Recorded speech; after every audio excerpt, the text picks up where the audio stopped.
Welcome to this edition of Let's Chat America with your radio host, the Reverend Dr. L. Ronald Durham. This weekly program opens the phone lines for you to call in live and share your questions or comments. On this program, we've discussed the latest news and opinions of things that may affect the lives of those here in Daytona Beach and the nation. So join Dr. Durham for today's program. The following show is a sponsor of Joy 106.3. Joy 106.3 is parent company Ringer Broadcasting, Inc. Its owners and associates take no responsibility for the opinions or statement made by the talk show hosts, callers, or their guests. Statements or show topics are not necessarily the beliefs of this radio station.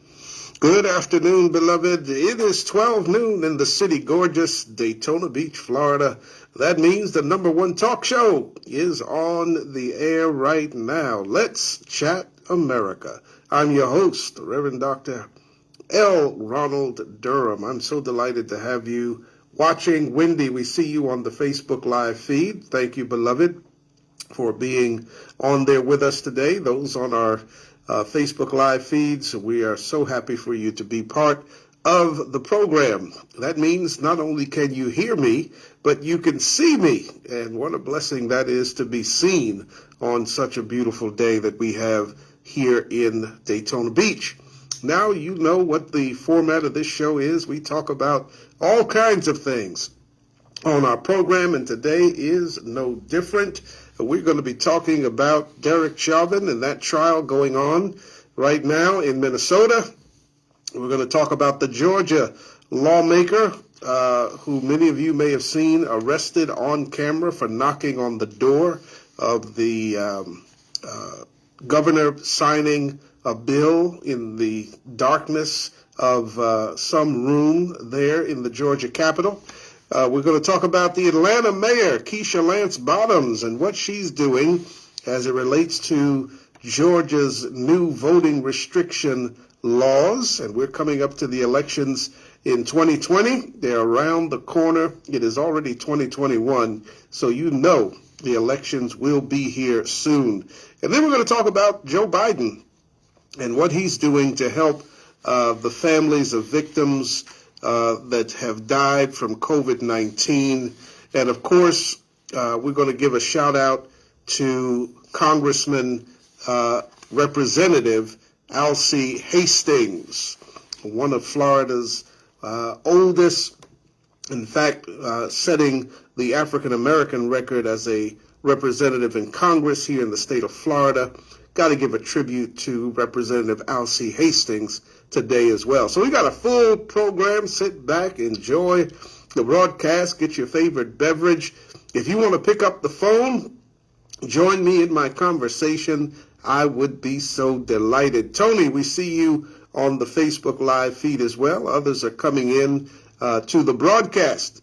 Pick up the phone, dial those 10 numbers if you just want to say hello, or if you want to comment on one of our topics today. 386-868-0635 is the phone number. 386-868-0635. Tony, if you want to pick up the phone and call me, I would love to get your opinion on some of this stuff that we're talking about. We see Rel Black on the broadcast today, one of the young movers and shakers in Daytona Beach. Community Healing Project is being known across the country for what this young man is doing and accomplish.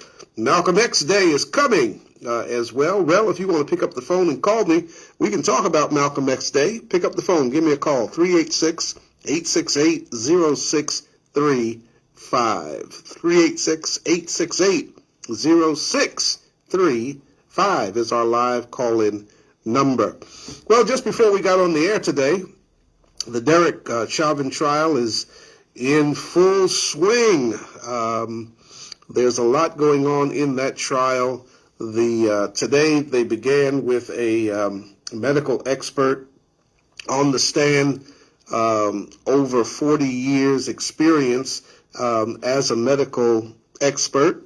Pulmonology is his main focus, which is breathing and how we take in air into our lungs, how it flows through the passageways of our nose and mouth. It goes down into the esophagus, how we inhale, how we exhale carbon dioxide after the air is brought into the lungs. Fascinating testimony from this expert today in the Chauvin trial. The phone number, Rel, is 386-868-0635. 386-868-0635. You can call me on that number, or you can call me on the other number if you'd like, which is 386-516-8031. That's 516-8031. Either number, that'll work. We want to talk about Malcolm X Day, Community Healing Project, here on the radio with our other subjects. All of you, we're so delighted that you are watching us today. I know it's lunchtime. Let's see who we've got trying to come in to the broadcast. Welcome to Let's Chat America. What is your name and what do you want to talk about? Hello, peace and power, everybody. This is Rel Black with Community Healing Project, calling in to check in, spread some love. Shout out Pastor Durham and all the amazing work you do. And just to thank you for all you do for our city balls, man. Oh, blessings to Rel, also a.k.a. the King. We're happy to have you on Let's Chat America today. So, Rel, this is a surprise. I wasn't intending to have you on the broadcast, but I saw you on the Absolutely. Facebook feed, so we had to give a shout out to your great work. Tell the listeners that may not know what the Community Healing Project is. Absolutely. Thank you again. The Community Healing Project, we're a 501c3 nonprofit here in Daytona Beach, all about youth empowerment, economic empowerment, and cultural awareness for our communities. And we just launched a really incredible program called Project Gold in partnership with Career Source Volusia. And it's all about giving young teens the ability to find jobs, giving them job and readiness career skills, and getting them ready for the adult world. So I'm pretty busy. I'm going to get on a Zoom call, but I definitely had to shout you out, just, pop in, let you know how much we appreciate you for all the support over the years for the organization, and for you just to keep going what you're doing. Malcolm X Day is coming, everybody. May 15th, Saturday. Save the date. Come on out. Bring the family. Bring the pets. Have a good time. Live music, free food, and a good time for all. So that's happening on May 15th. I got to run, but thank you so much, Pastor Durham, for everything. Thank you. Blessings, Rel. Thank you for giving a shout out, and we've got your back. We'll get you on here when you have more time to talk about what's going on. Absolutely. All right. You, you have a good one. Blessings. Bye-bye. All right. Bye-bye. All right. That's all you got to do. Pick up the phone. Dial those 10 numbers, 386-868-0635,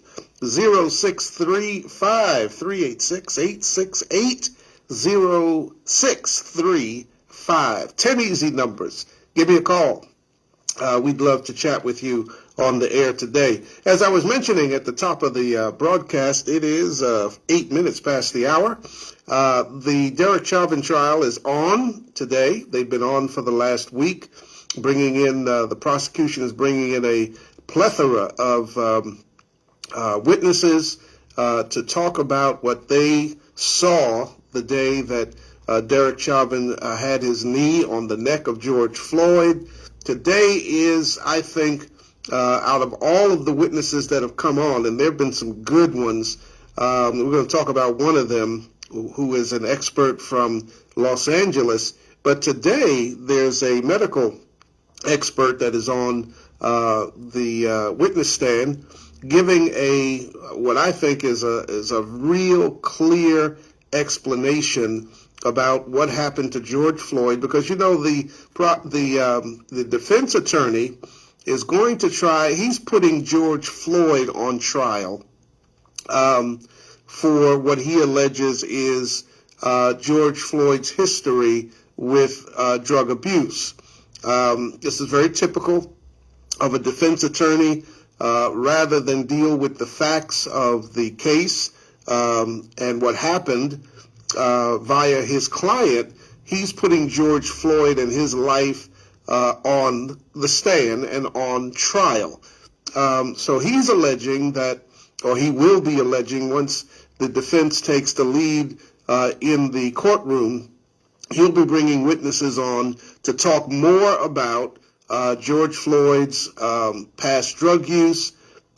He's going to allege drugs in George Floyd's system being the major factor in what happened on that day in Minnesota. However, what we see today on the stand is a complete contradiction of what the defense is going to try to use. This medical expert just unbelievably was giving a demonstration to the jury, literally asking the jury to take their hands and put it on their necks and then go up toward the area of the jaw. And the jury, some of them were doing what this medical expert was describing and telling them to do at the time. So obviously the defense wants the jury to know they don't have to do what this expert is telling them or describing. Because, once the jury is feeling on their own bodies some of the things that this medical expert is describing, it gives them a clear, vivid picture of what George Floyd was experiencing, what he was going through, the constriction of his own airway to get oxygen into his body that would then be exhaled as carbon dioxide. So they took a 20-minute recess as I was coming into the studio. They were just taking a 20-minute break at that time. They'll be back with more testimony today. I'd like to get your thoughts on George Floyd and the case. If you've been following it, what do you think about it? What do you think about the testimony you've heard so far? And what do you think about what the prosecution is doing? Do you think they're doing a good job with the case so far? Elder James Arthur, we see you on the Facebook Live feed. My brother in Christ, blessings to you as well. I think I gave a shout out to Tony already, Servance on the Facebook Live feed, and all of you that are watching. If I don't see your name pop up, I'm so delighted you're tuned in. Give me a call. We'd love to talk about George Floyd. We're going to talk about the Atlanta mayor, what she's doing in relation to the Georgia new voting restrictions. We're going to talk about Biden's aid that he's going to be giving to COVID families. We're going to talk about Congressman Al C. Hastings from Florida. All of that is on tap today here on Let's Chat America. 386-868-0635.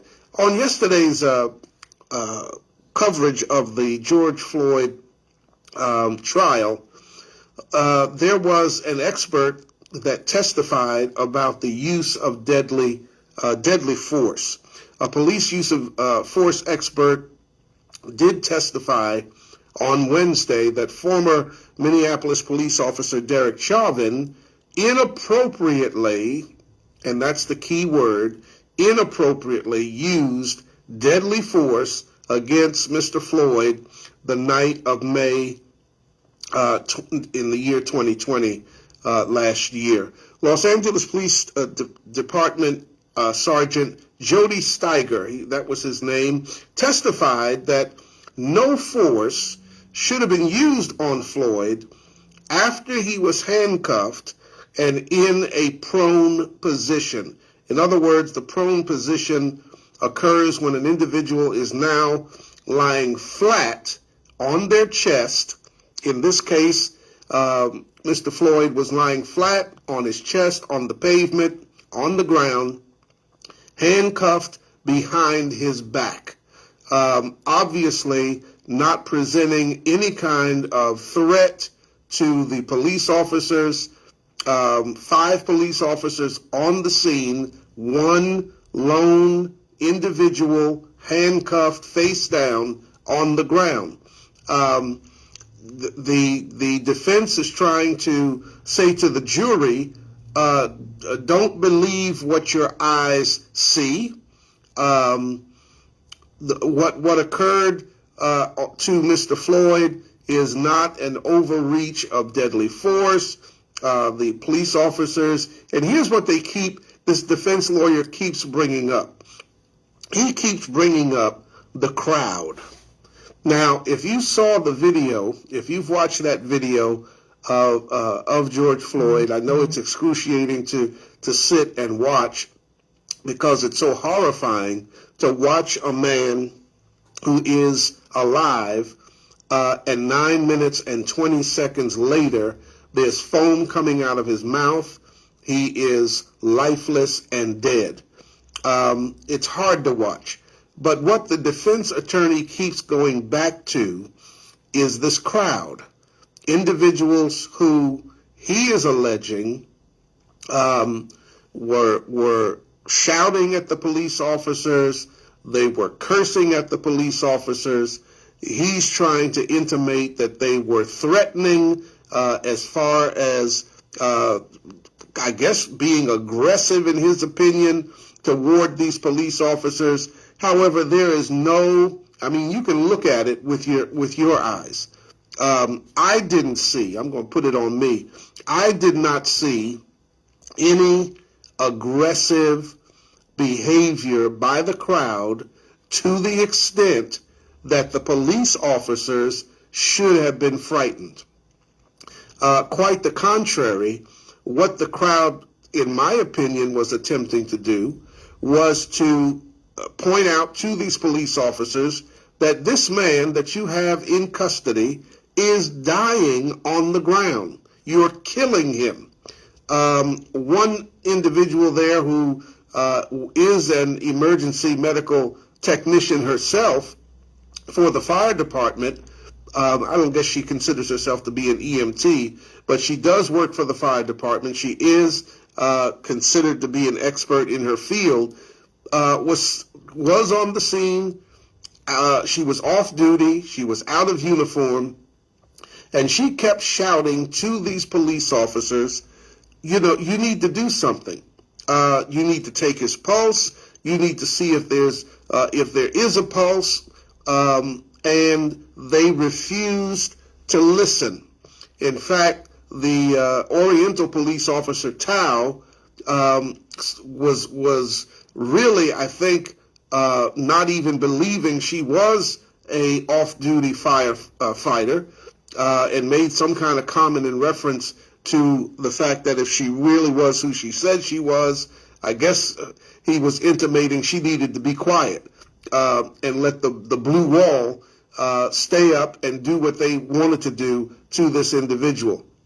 So the expert yesterday, this Los Angeles Police Department Sergeant Jody Steiger, he said Floyd did not appear to pose a threat to the officers at the scene during this arrest, during the 9 minutes and 29 seconds that Chauvin knelt on Floyd's neck. And I'm hoping somebody will call, because here's where I have a problem as I watch the video. They had George Floyd in the car. George Floyd kept complaining that he was claustrophobic, didn't want to get into the car, and they had an opportunity, if they wanted to do it, to call, when I was growing up, it was called the paddy wagon, which is a larger vehicle that you can put an individual in. They can even sit. It's kind of like bench seating on each side of the vehicle. They can sit, plenty of space, plenty of room. They could have called for that type of vehicle to come to the scene based on what George Floyd was saying about his being claustrophobic, and it would have given him a level of, or a sense of, security.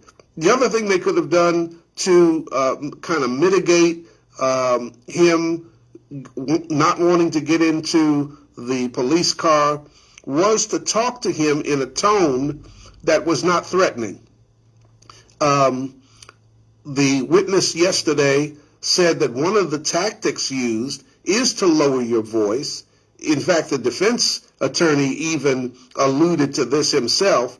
Lower your voice, talk in a cadence that is a measured cadence, not shouting, not being alarming in your conversation to a potential person that you're taking into custody. And had they done that, I think if they had just said, "Listen, Mr. Floyd, this is about $20. All we want to do is find out what the facts are. We want to just take you downtown, get your statement, get the statement of the business owner, and let's resolve this." It could have been a much different scenario had these police officers done their job correctly, in my opinion. If you want to talk about the case, come on, give me a call, 386-868-0635, 386-868-0635. George, we see you on the Facebook Live feed. All of you who are watching, those who are listening at home, your car, your automobile, your office, wherever you might be right now, what a great opportunity for you to give us a call, join our conversation.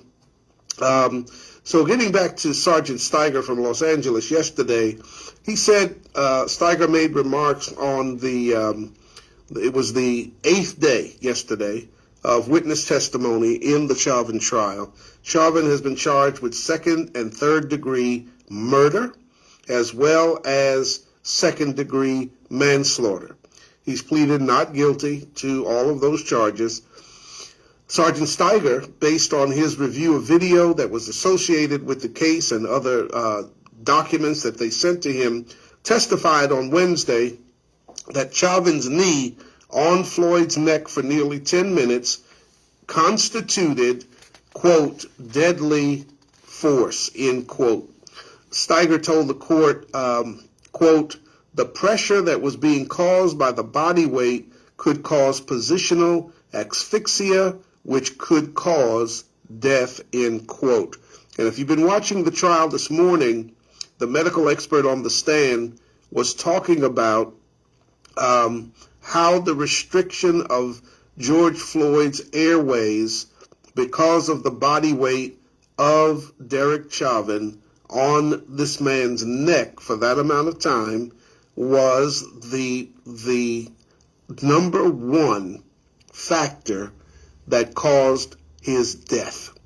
Positional asphyxia, which is oxygen deficiency caused by a person's body position, is a well-known risk in law enforcement, and Sergeant Steiger testified to that fact on yesterday.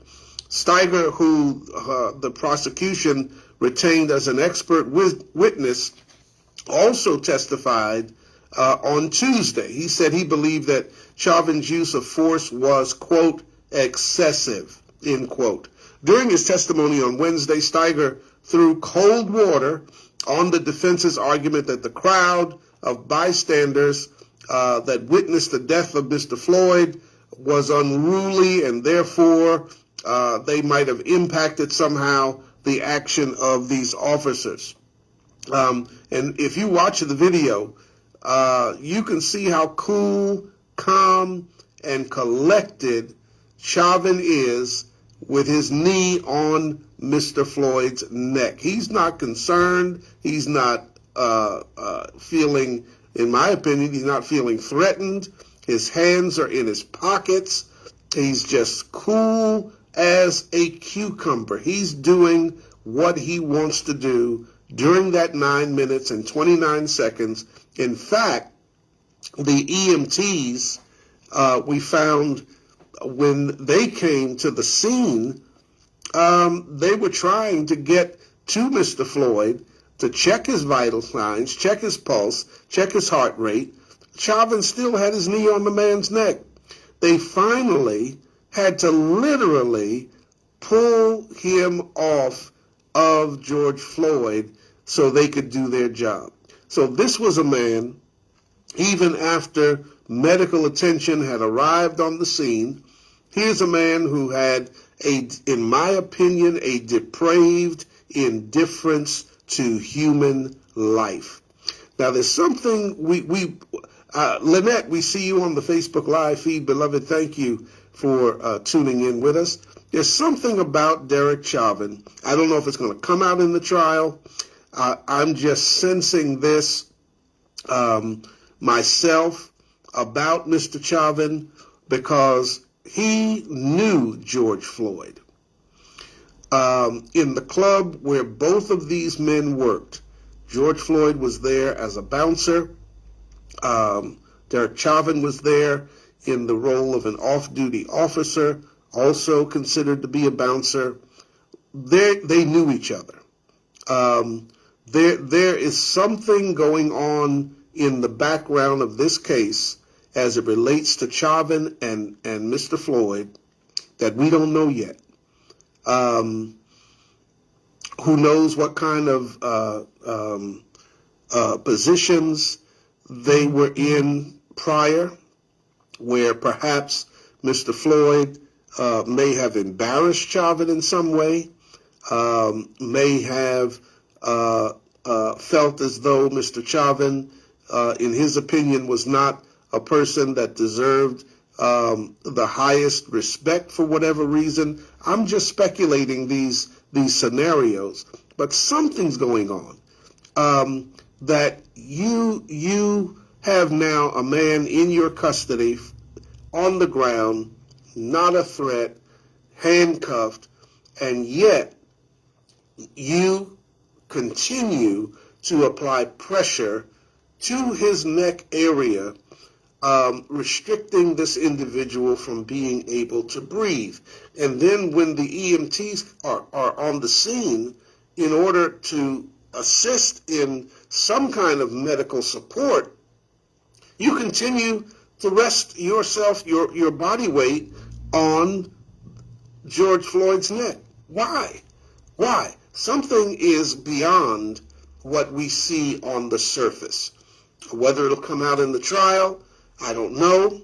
But I'm just feeling as though I've been around long enough to know the behaviors of people. As a pastor for more than 40 years myself, I certainly understand persons' behavior, how they act, how they react to certain situations, certain stimulus.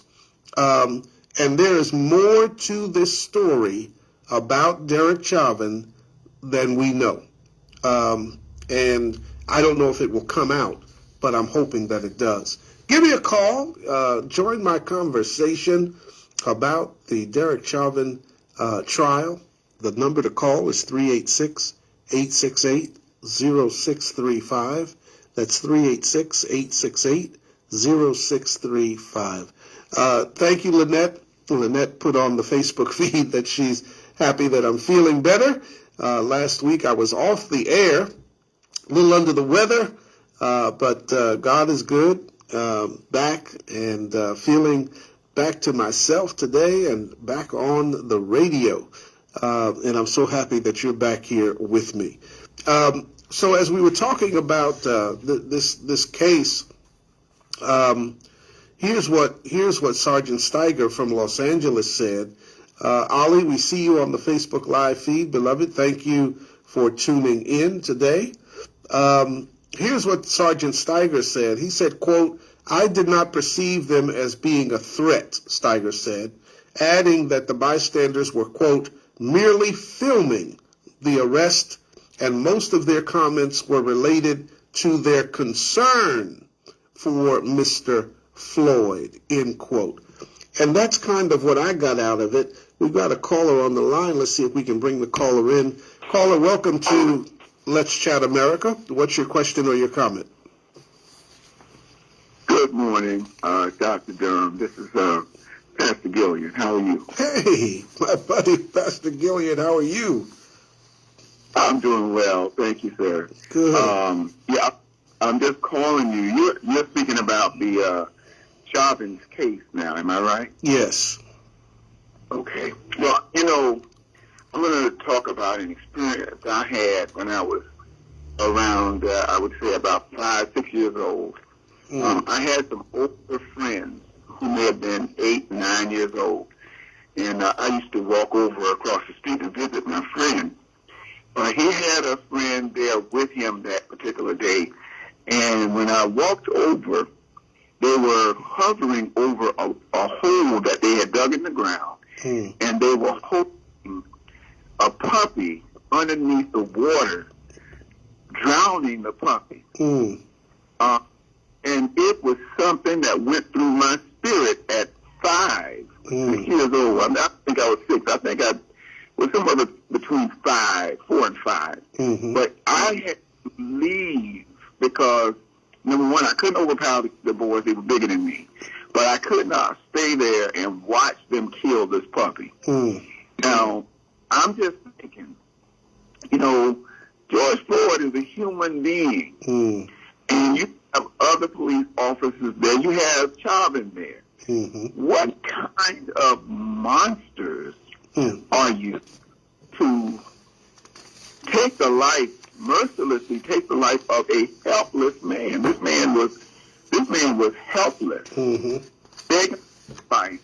And there was no compassion. There was nothing in you that clicked, that said, you know what, I need to get up, or one of the other officers pull you up. It's beyond me.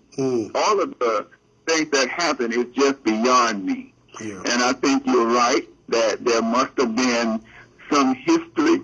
But even if there was history, it's still a human life, you know, and there's only but so far I would go as another human being, you know, to take the life of an individual who is not a threat to you, who was on the ground helpless. It would be another story if he was fighting you and, you know, you were afraid for your life and, you know, you were trying to survive. It would be another story. But to just blatantly kneel there, and so my question I'm wondering is, do you think that Chauvin realized that death would be the end result of his action?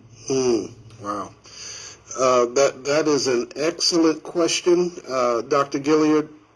And let me put it in the perspective of he as a law enforcement officer with over a decade of training. I would think that he should have known, based on the training that he received over the years, that he in fact was going to end this man's life if he continued in the manner that he was that he began that scenario with. There's no way that and they keep using the word, Dr. Gilliard, they keep using the word what a reasonable person would do. And so a reasonable person, in my opinion, a reasonable person would say, you know, I can't hold my own breath for 4 minutes or 5 minutes or 6 minutes. I can't do it. And here he's got his knee on Mr. Floyd for 9 minutes and 29 seconds. I mean, you have to just be depraved. There's something mentally going on, and you know, people have a bad day. You may wake up on the wrong side of the bed. Your wife may give you a hard time before you leave home in the morning, and upset you. But and ladies, I'm not meaning that in a demeaning way, just using that as an example. But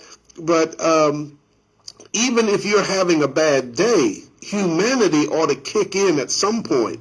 And you know, and you say to yourself, I'm out of line here. I need to back up. But I believe Mr. Floyd was trying to be macho. These young cops, he was trying to impress them with his superior ability to control the scene. And here's what I don't understand, Dr. Gilliard. They had Mr. Floyd in the car. He was in the vehicle. They had put him in on the street side of the car, and then when I say street side, I mean on the sidewalk side of the car. Right. They put him in, Right. and then he's pulled out of the vehicle on the opposite side after he's already in the car. So I cannot fathom why they decided they had to, once he was in the vehicle, close both doors, you got him, take him downtown, book him, do whatever you want to do. Why take him back out of the vehicle? You know, that's what I've never understood about what I saw in the video. Maybe you could help me with that. I believe that there's an untold story, and like you said, there's an untold story that is not being shared with the public because it's not rational, it makes no sense. Even if he was belligerent in the back of the car, he's in the car. Right. And right. can't do anything because he's caged in, he's handcuffed. Yep. So take him to the station, and if you figure he's out of control, well, there are more police officers that may be able to help you get him out of the car. Yep. If that's a big problem. Yep. I have no idea. And then my other thought is, at some point, George Floyd stopped moving. Right. He stopped talking. He stopped because he had to have passed out. Yep. So at that point, are you not even aware that the man under your knee has passed out? He's not talking anymore. He's not moving anymore. And maybe you'll look down and say, well, what's going on with him? I have no idea. I would like to know if they have a record of when Floyd actually stopped moving and stopped speaking, and how long.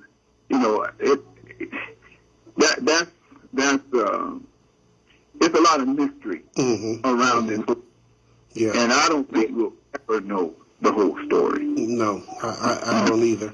The other cops are not. The other police officers, they're not coming forward. They're not being forthright. Right. And Chauvin, of course, he's not going to tell the truth. And Floyd can't tell the truth. So. Right.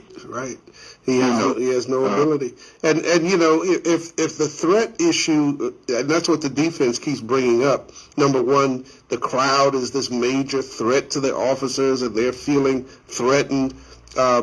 If this was actually the case, and from what I saw, the crowd was more concerned about Mr. Floyd than they were about the police officers. Number one, and then number two, if the crowd is this major concern, why didn't these officers call for more backup? If you feel like somebody's getting ready to assault you as a police officer or do harm to you, you're going to call for backup. They never did that. So I don't see, and I've been around a lot of police officers in my life.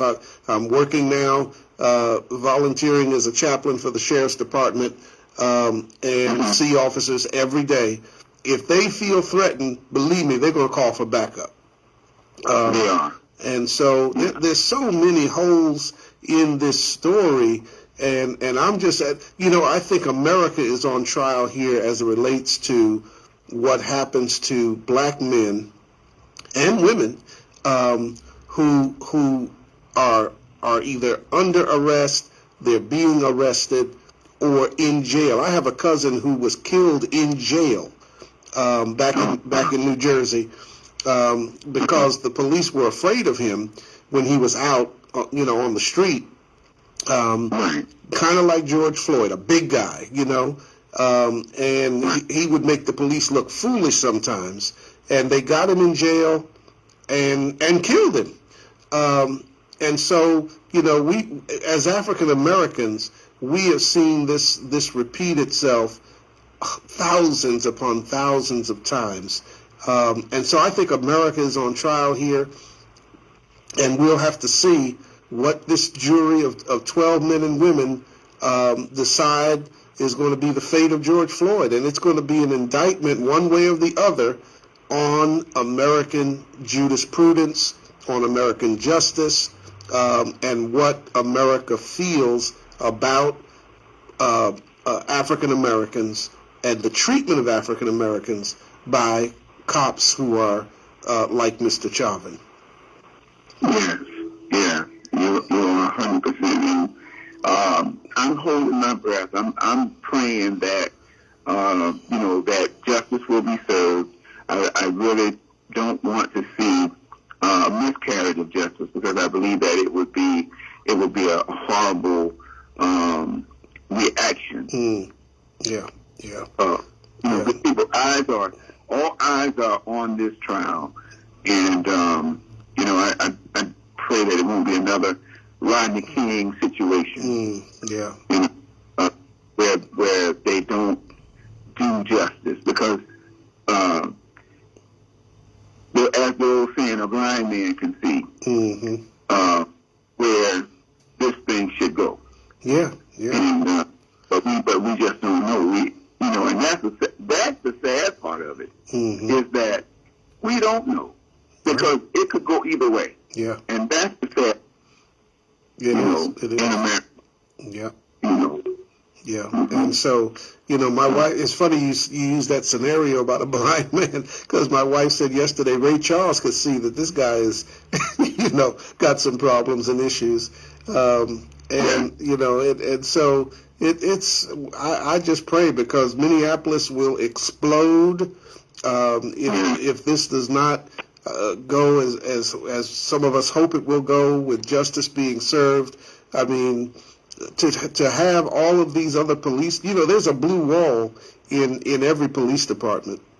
They protect each other. They make sure that they've got the back of their fellow officers. But to see all of these officers willing to take the stand, and all of them say that this is not what we were trained to do, that says something. That says something. That's crack. That's a crack. That's a crack in that blue wall. Do you recall the incident when we were in New Jersey, pastoring, the incident at the New Brunswick barracks, when there was one black patrolman, state trooper that came out and told about the issue of racism in that barracks and what was going on down in New Brunswick? Do you recall that? I vaguely do, Pastor. I vaguely recall it. Just speaking about the blue wall, and people don't realize that even if you are a black officer and you are in the company of a situation like this, where maybe a white officer is carrying out his duty in a improper way, because of this code, you are expected to comply with whatever it is. Yep. And I think that this was brought out about what was going on down in New Brunswick. It was a long time ago, but I recall that. And basically, this man was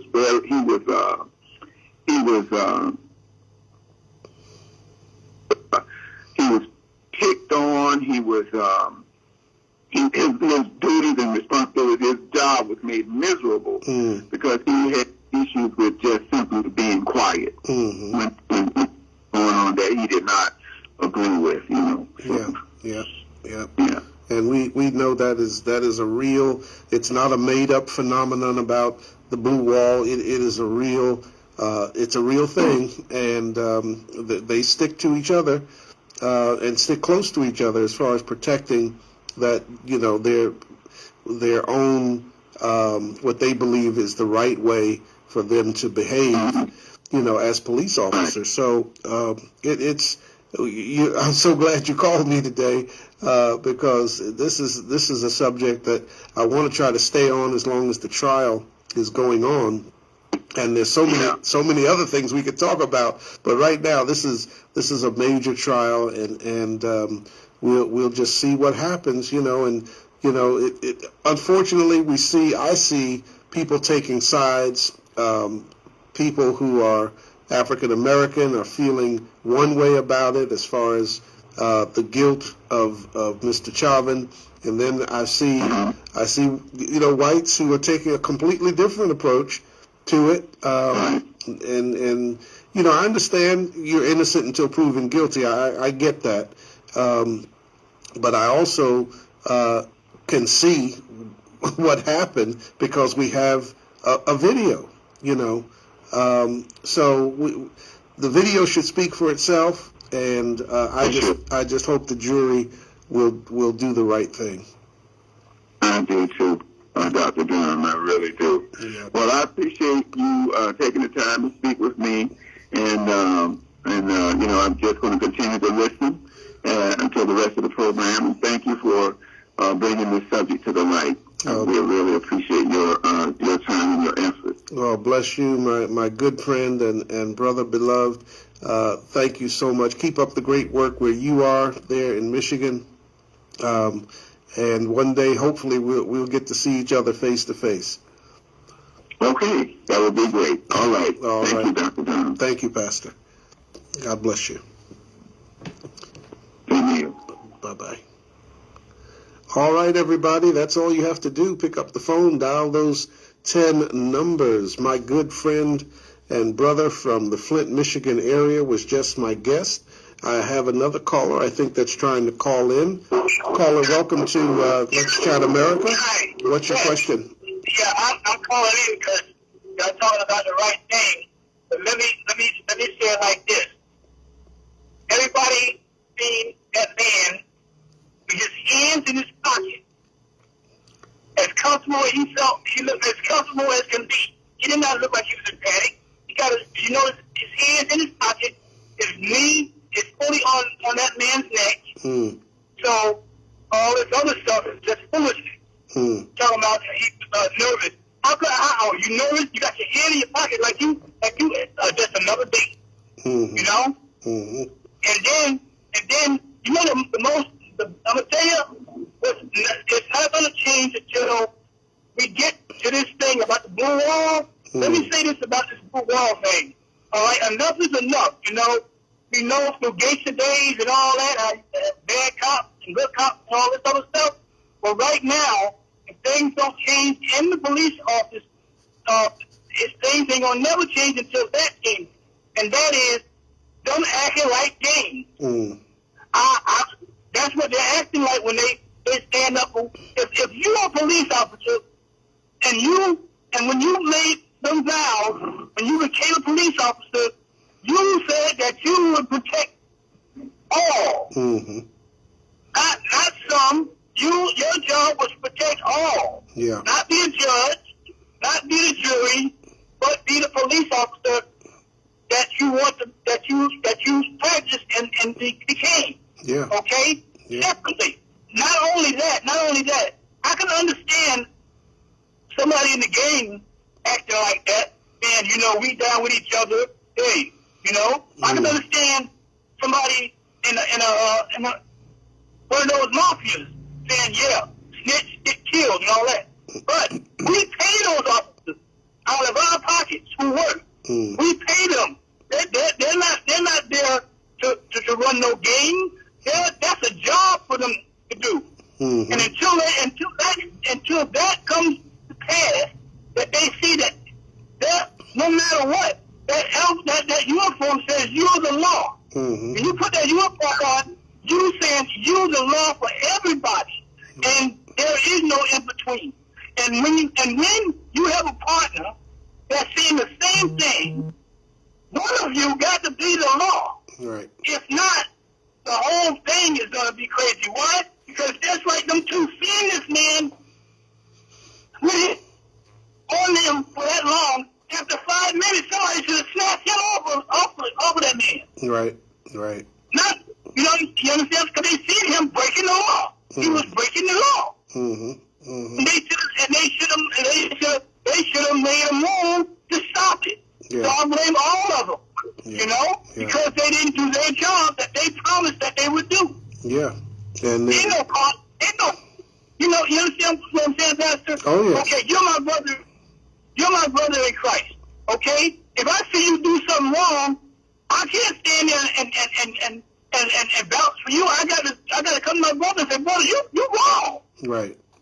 Right. You understand what I'm saying? Oh yeah. That's how it's got to be with the law. The law got to be the law. If the law don't be the law, then there's no law. Right. Right. That's it. That's a simple way to break it down. And you know, the other officers stood there, did not challenge Chauvin. Well, I shouldn't say that. One of them did say, "Shouldn't we turn him over?" And Chauvin said no. You know, he said no. And that was the end of that. That was the end of that conversation. They left him just like he was. So, I mean, even the woman who was the dispatcher, she's not a police officer, she's a dispatcher, and as she was watching what was going on, because she could see it from the camera she had, and she called the supervisor, one of the sergeants, and reported the fact that she was highly concerned about what they were doing to Mr. Floyd. So I mean, there's so many things that we see in this case that are disturbing and troubling. They give us pause. That I just pray that they will do the right thing when they come to make their decision as a jury. I believe that he won't get away with this one because too many officers came for the prosecution. Right. And anybody that see that film, they can come up with anything they want. Mm-hmm. But the bottom line is no way possible can they put together and say that man didn't kill him. Mm-hmm. They can't. The doctors cannot say that drugs killed him. No one can say, because like you said, 9 minutes, and you can't breathe. You can't hold your breath for 9 minutes. Nope, I can't. I can't. I can't neither. I have asthma. Right. But the point is, but the bottom line is, the picture shows it for itself. And the fact is, there's so many officers. That's what they're supposed to do. Right. That's another good thing that we've seen. Regardless of whether he wears a blue yarn, he was wrong. He broke the law. Yeah. Well, you understand what I'm saying? I do. You're right on point, and I certainly appreciate your call today to the program. I appreciate you very much. Well, thank you. I just needed to say that because it's just too much of this blue wave and all this. Stop that blue wave. We paid them. We paid them to protect. That's right. You see what I'm saying? Yep. Not just white people, black people that pay taxes pay them. Yeah. Wherever they go, they're supposed to protect all, not some. Right. There's no question about it. You know? Yep. Well, thank you. Yes, sir. Until that changes, what can we say? Right. You know? Yes, sir. Well, thank you so much for being a big part of the program today.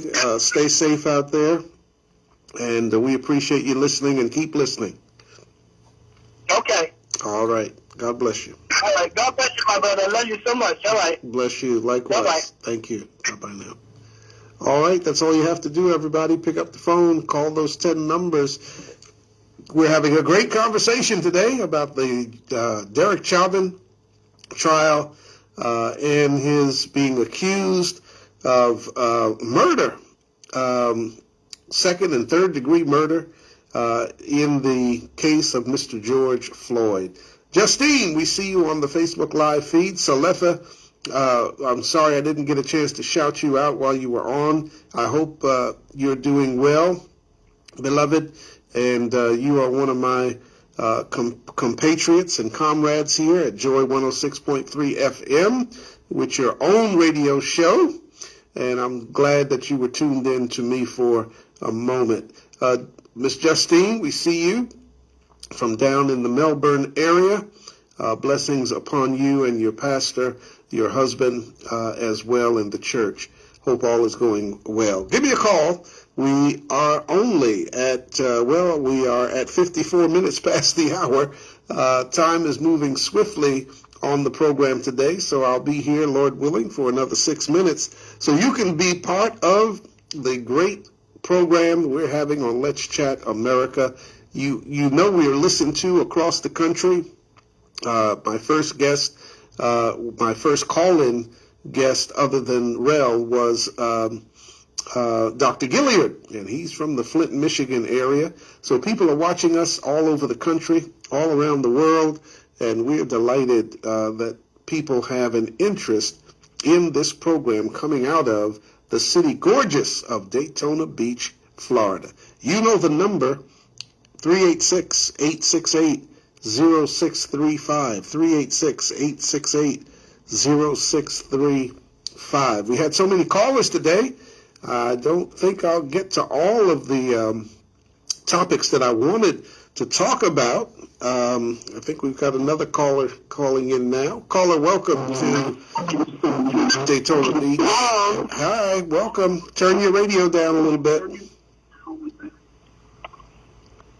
Hello. You're on the air. This is Graham. I want to come in agreement with what you said, that something prior at that club happened, Mm-hmm.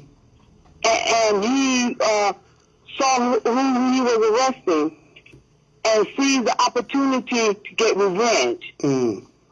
I believe that's it. And if they check into what prior happened, they'll find the answer to it. Mm-hmm. Mm-hmm. And the fact that they're saying a reasonable person, see, that's a vast area. Right. A reasonable person would choose differently. They're opening up the case for to challenge he was mentally ill, saying that he's not a reasonable person. Mm-hmm. Mm-hmm. You understand what I'm saying? Because he had prior cases against him, or incidents against him, where he was in the wrong again. Mm-hmm. Yeah. Yeah. So hopefully and prayerfully, they do the right thing. The jurors do the right thing. Right. Because there's just no way you can look differently on this situation. Yeah. It was murder. It was murder. So I listen to you every day, and I thank the Lord for you. Thank you. And just keep it going. Just keep it going until they make the final decision. Thank you so much. We're gonna stay on this case. We're gonna stay on the case. Yeah. Yes, ma'am. All yes, right, ma'am. Thank you. All right. You have a blessed day. You too, dear heart. Thank you so much. God bless you. Love you. God bless you too. Love you. All right. Bye-bye now. All right. That's all you got to do. Everybody's got an opinion about the George Floyd case. I have my opinion. You have your opinion.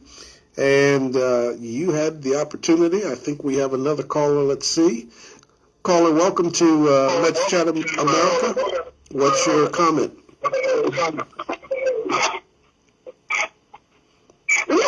Hello? Can you hear me? Hello? Are you there, caller? You're on the air. Well, I guess our caller can't hear me, or something is wrong. All right. I'm sorry you can't get on the air today with us. Maybe you can get on it another time. Bye-bye. All right.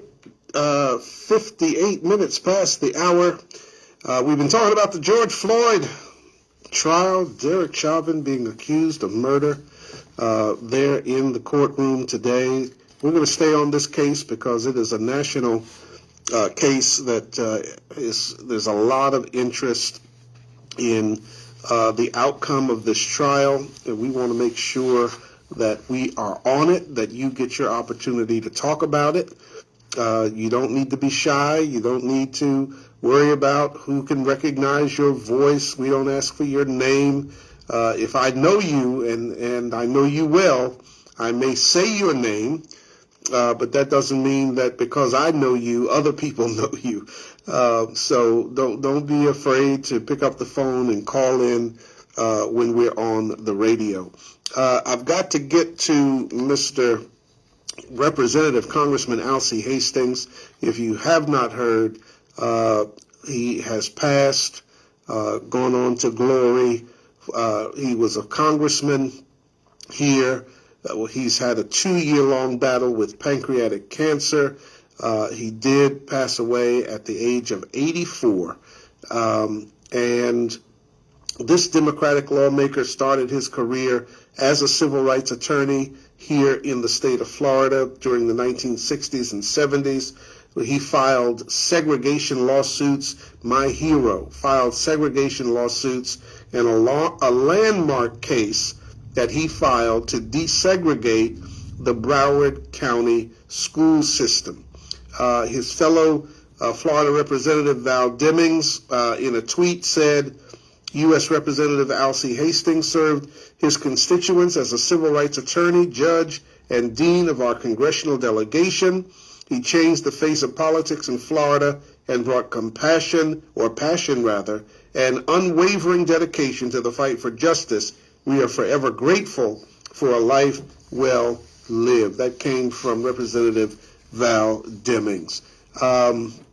We are certainly saddened by his passing, but he has left his mark and his legacy in this state, and it will continue to live on long after he has passed. Blessings, beloved.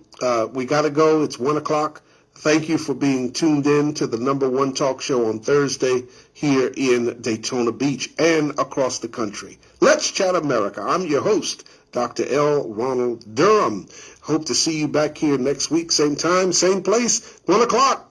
God bless you. Bye-bye. Thanks for listening, and we hope you have enjoyed today's program here on Let's Chat America, broadcast from the world's most famous beach. To request Dr. Durham to speak at your event, please call 386-451-5114. Again, that's 386-451-5114. Tune in next Thursday, 12 noon, for another powerful program hour here on Joy 106.3 FM.